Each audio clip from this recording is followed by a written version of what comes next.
Hey, what's up? Welcome to the channel. Mark Haynes doing stuff. So, if you know me, I'm a bit of a bookworm.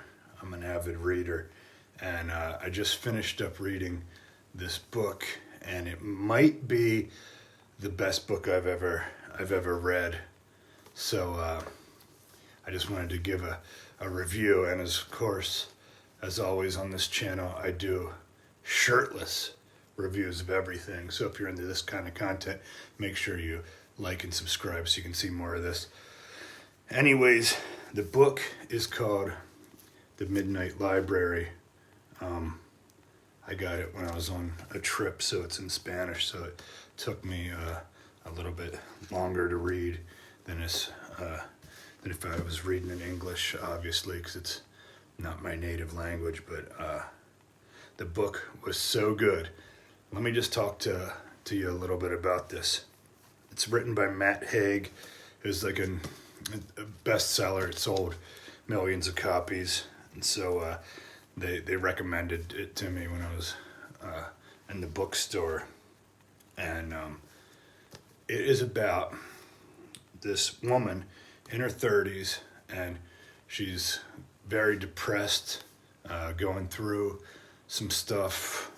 You know, a lot of bad things are happening, losing her job, and her cat died, and just full of regrets, different decisions she made in her life that she wishes she would have done differently, changed things. So she decides she wants to end it all. She decides that suicide is the only option, and she swallows a bunch of pills, and attempts to take her own life. And as she does this, she wakes up kind of in between life and death in this library called the Midnight Library. And as I said, it's a place in between worlds, life and death, and it has infinite books, and each book represents a different life that she could have lived if she would have made different choices and different, experiences in her life. So there's a librarian there, and it kind of plays into the whole multiverse thing, parallel universes. Like, here's your life if you would have done this, done this, done this. So it takes you on where she gets to test out these different lives. She gets to experience different things, how things would have been in her life if she would have made those different decisions. And the book takes you on this whole whirlwind through a journey of everything that the girl, her name is Nora, of all the different lives she could have lived, with the premise being she gets to go live this life unless she's unsatisfied there, then she comes back to the Midnight Library. So she tries out many different lives. She becomes a person who goes and examines glaciers, like in the Arctic. She becomes, one of her lives, she's a rock star dating a famous actor. She has another life where she was an Olympic swimmer, so on and so forth. But what happens is, in every single life that she chooses, she finds that she's not satisfied. So even, you can have everything in the world. You think you made all the right decisions, but it turns out that you're still not satisfied. So in the end, all these things happen. She finally finds a life where she is happy, where everything seems right. It's a simple life. She's married to a guy that she knows in her root life. But it's not her boyfriend who she regretted not marrying, which that was another life where he turned out to not be a very good guy. But in this life that she likes, she's not satisfied because she doesn't feel that she deserves it. But then she can't help but realize that she really does want to live.